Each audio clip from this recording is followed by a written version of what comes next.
Selamat pagi anak-anakku semua, siswa-siswi SMK Negeri 2 Pekalongan, semua jurusan, baik jurusan BTP, jurusan OTKP, jurusan AKL, jurusan TKJ maupun jurusan TP4. Mudah-mudahan kalian dalam kondisi sehat walafiat, selalu ceria, selalu semangat dalam menghadapi virus COVID-19 ini, dan tentunya selalu dalam lindungan Allah Subhanahu wa Ta'ala.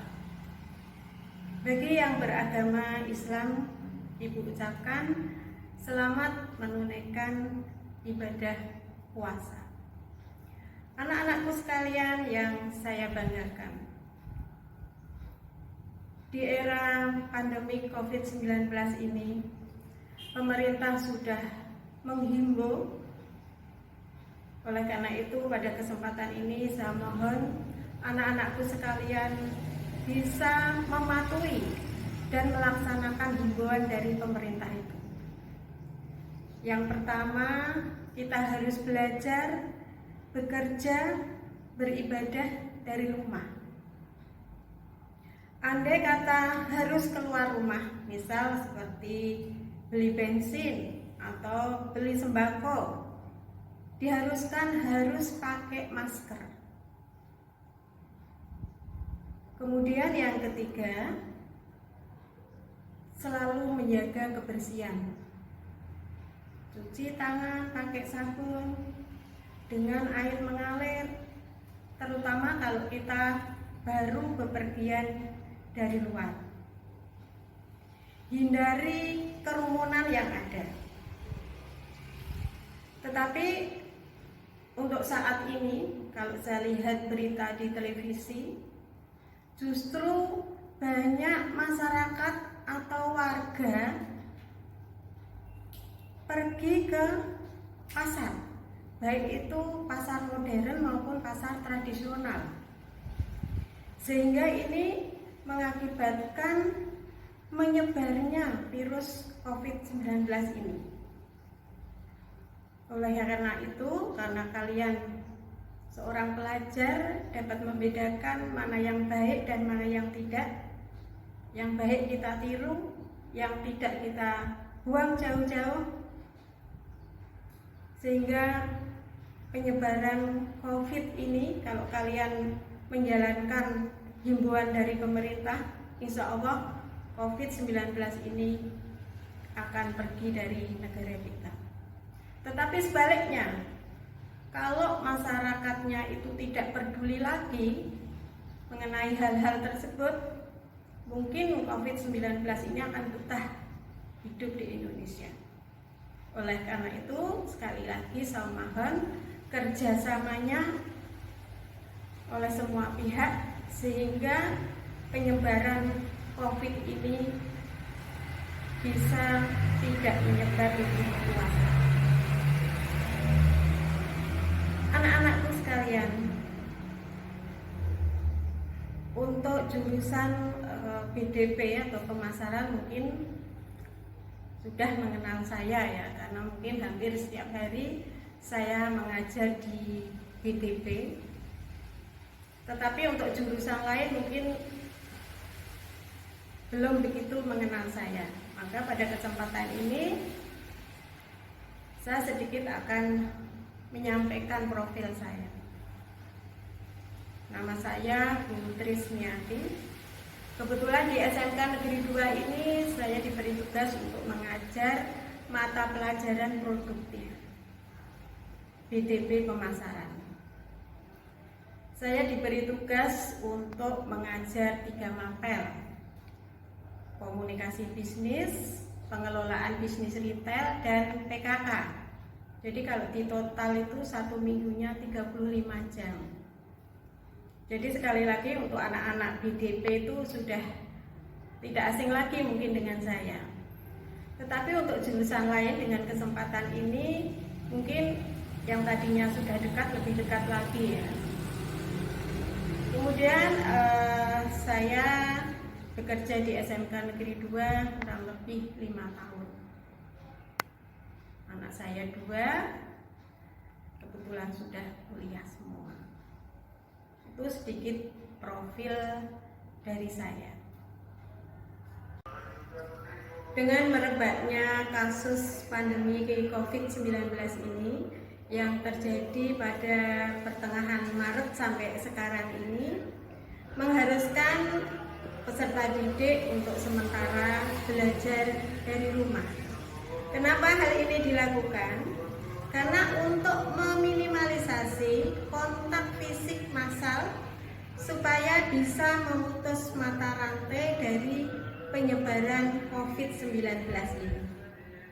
Oleh karena itu, pemerintah mengambil kebijakan bahwa pembelajaran dilakukan dari jarak jauh lewat daring atau biasa disingkat PJJ, pembelajaran jarak jauh. Oleh karena itu, Ibu menghimbau kepada semua peserta didik, meskipun pembelajaran itu dilakukan dari jarak jauh, tetapi tidak memutuskan semangat kalian untuk belajar lebih giat lagi. Apalagi kalian sebagai generasi muda, generasi penerus bangsa dan negara, harus bisa menunjukkan bahwa nantinya kalian bisa mencapai apa yang kamu cita-citakan itu. Apalagi untuk kelas 10 dalam waktu dekat ini akan menghadapi penilaian akhir semester, yang dimana penilaian akhir semester ini salah satu yang menentukan naik tidaknya kalian. Oleh karena itu, saya mengingatkan lagi, tetap belajar supaya bisa mendapatkan hasil nilai yang baik dan bisa membanggakan orang tua. Anak-anakku sekalian yang saya banggakan, untuk berikutnya adalah saya akan menjelaskan materi yang kemarin sempat terpenggal dengan adanya pandemi COVID-19 ini. Pada kesempatan ini akan saya lanjutkan ya, untuk bisa kalian lebih memahami lagi tentang materi ini, yaitu materi prosedur wawancara. Materi ini adalah materi yang terakhir dari materi semester genap. Jadi dalam 1 tahun itu ada 9 KD. Untuk semester gasal itu KD 1 sampai KD 5. Untuk semester genap KD 6 sampai KD 9. Nah, ini KD yang terakhir, yaitu menerapkan prosedur interview.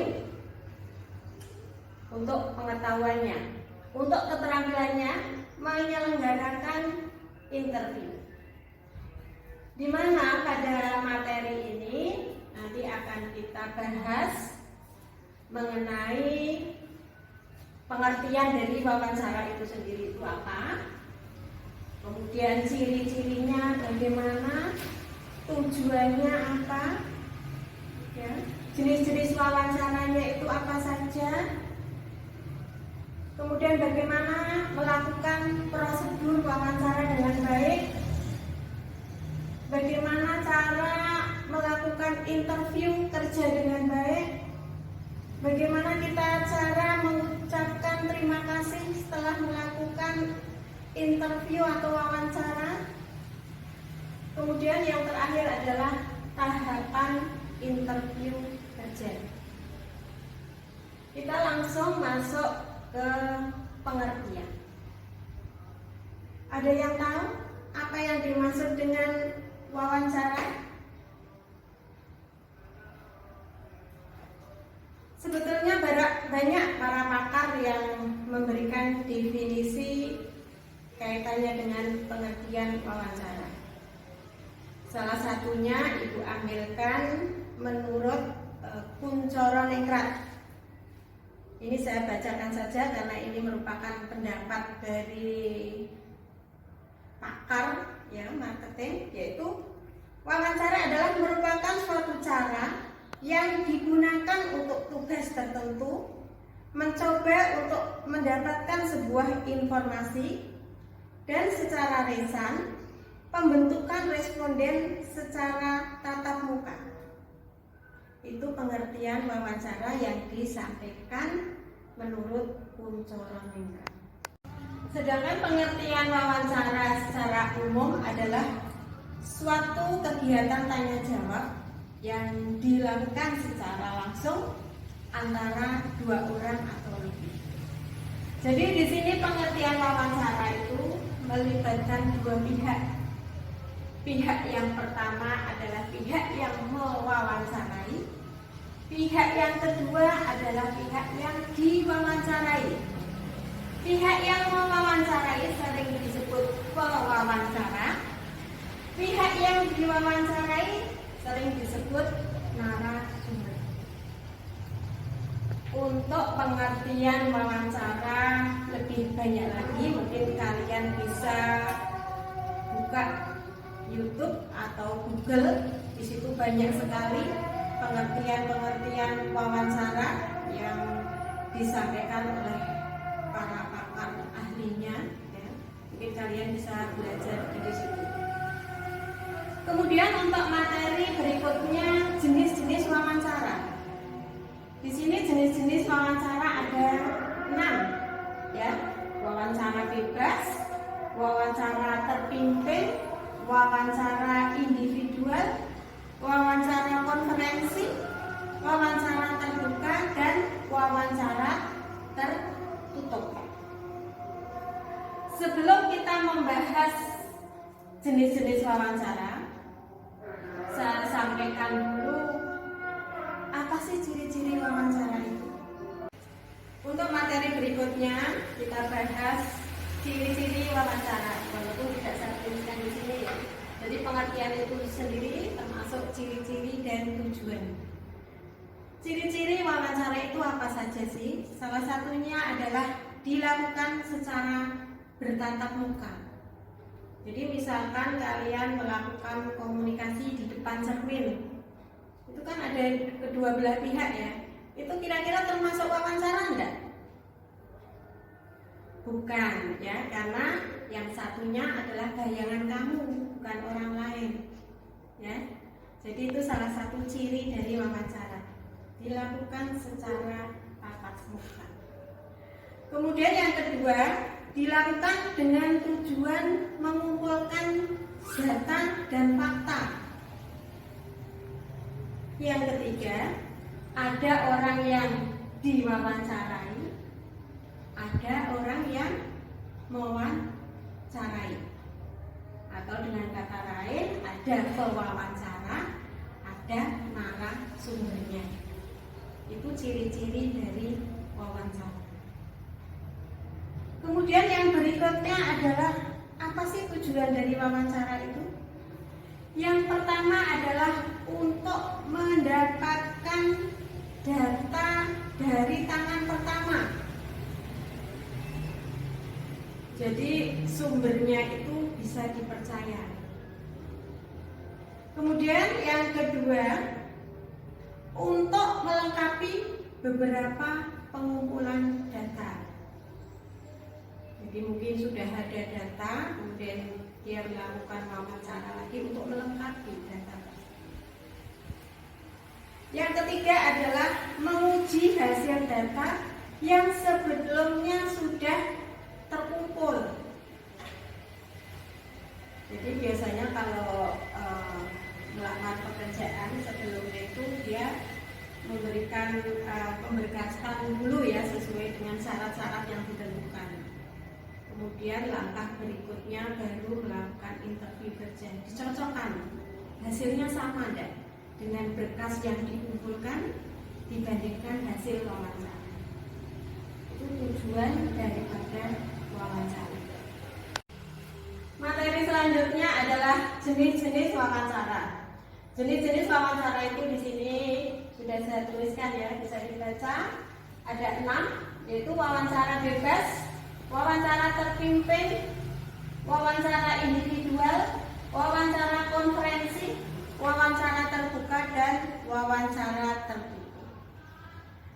Wawancara bebas ini biasanya pewawancara tidak menyiapkan pertanyaan yang akan disampaikan.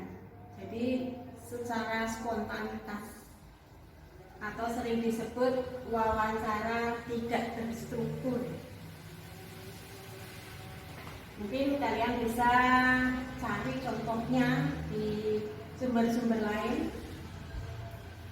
Kemudian yang kedua, wawancara terpimpin merupakan kebalikan daripada wawancara bebas. Ini sebelumnya pewawancara sudah menyiapkan pertanyaan-pertanyaan yang akan mau disampaikan. Sering disebut juga wawancara ini adalah wawancara berstruktur. Kemudian yang ketiga, wawancara individual, di mana wawancara dilakukan oleh seorang kepada narasumber tunggal. Jadi yang diwawancara itu hanya satu. Yang berikutnya adalah wawancara konferensi. Ini juga kebalikan dari wawancara individual, ini yang diwawancarai lebih dari satu. Kemudian yang kelima, wawancara terbuka. Di sini narasumber bisa memberikan jawaban secara terbuka. Biasanya jenis pertanyaannya itu menurut pendapat Anda, biasanya gitu ya. Jadi sifatnya terbuka. Kemudian yang terakhir, wawancara tertutup. Ini juga merupakan kebalikan ya dari wawancara terbuka. Di sini pertanyaannya itu sudah disiapkan terlebih dahulu. Biasanya hanya menjawab setuju, tidak setuju, begitu. Itu jenis-jenis wawancara. Kita lanjutkan, materi berikutnya adalah prosedur melakukan wawancara. Di sini ada 4 tahap ya. Jadi yang tahap yang pertama, pewawancara memperkenalkan diri terlebih dahulu. Itu berlaku kalau yang melakukan wawancara itu seorang mahasiswa kepada narasumber. Biasanya pewawancara ini memperkenalkan lebih dahulu. Tetapi kalau wawancara itu dilakukan dalam konsep pelamaran kerja, ini yang memperkenalkan lebih dulu adalah si pelamar kerja. Jadi beda ya di sini ya. Oke. Kemudian yang kedua, ciptakan suasana yang baik. Dalam artian yang diwawancara itu harus tahu sopan santun, menggunakan bahasa yang baik ya. Kemudian suasana yang santai. Ini biasanya kalau dilakukan si pelamar kerja ini agak tegang ya.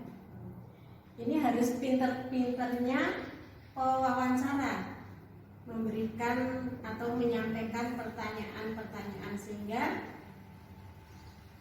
tidak terasa dalam melakukan wawancara itu tegang atau menakutkan. Kemudian yang terakhir, pewawancara harus terampil dalam bertanya. Jadi untuk cari informasi kepada si, misalnya pelamar kerja di sini itu harus pandai atau pintar sehingga pertanyaan itu tidak berulang-ulang atau tidak berbelit-belit. Ya, itu prosedur melakukan wawancara. Materi berikutnya adalah interview kerja. Ada beberapa cara yang harus diperhatikan dalam melakukan interview kerja, khususnya bagi si pelamar kerja. Yang harus diperhatikan yang pertama adalah penampilan. Ya, penampilan itu harus menarik. Menarik di sini bukan berarti kalau misalnya si pelamarnya itu perempuan, bedaknya harus tebal gitu ya, tidak seperti itu. Jadi harus sesuai apa adanya, gitu ya. Kemudian yang kedua, datang lebih awal. Jangan sampai si pelamar kerja ini datangnya terlambat duluan daripada yang mau mewawancarai.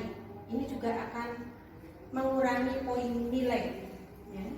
Kemudian bersikap sopan dan tegas. Jadi kalau diberi pertanyaannya dalam menjawab pertanyaan itu ya harus tegas, ya tidak bolak-balik. Ya. Kemudian yang keempat, jawab setiap pertanyaan dengan singkat dan jelas. Ciptakan suasana nyaman. Kemudian perlihatkan bahwa kamu itu akan bekerja di situ dengan serius atau sering disebut antusias kerja. Oke. Untuk materi berikutnya adalah ucapan terima kasih. Jadi si pelamar kerja ini harus mengucapkan terima kasih kepada pihak yang mewawancarai atau pewawancara, karena sudah diberi kesempatan untuk bisa memasukkan lamaran di perusahaan tersebut dan diberi kesempatan juga untuk melakukan interview. Jadi harus bisa mengucapkan terima kasih atas kesempatan tersebut. Kemudian yang terakhir, tahapan interview kerja. Di sini ada beberapa tahapan interview kerja, yaitu interview kerja dengan HRD. Mungkin kita belum tahu istilah HRD itu apa. Ya. HRD singkatan dari Human Research Development, di mana karyawan ini mengurusi kaitannya dengan sumber daya manusianya. Jadi pada saat penerimaan karyawan baru itu memang harus betul-betul diseleksi SDM-nya seperti apa. Nah, ini tugas daripada HRD. Kemudian yang kedua, dilakukan psikotes kepribadian. Dari situ bisa dinilai juga karakter daripada si pelamar kerja. Yang terakhir adalah interview kerja dengan user. Biasanya dengan seniornya. User di sini dimaksudkan pimpinan atau senior di situ, untuk minta dibimbing untuk bisa bekerja di situ. Itulah materi-materi yang kaitannya dengan prosedur wawancara. Saya kira cukup ya untuk materi ini ya. Anak-anak sudah jelas semua ya. Oleh karena itu saya kira cukup. Terima kasih atas perhatiannya. Saya akhiri sampai di sini. Wassalamualaikum warahmatullahi wabarakatuh.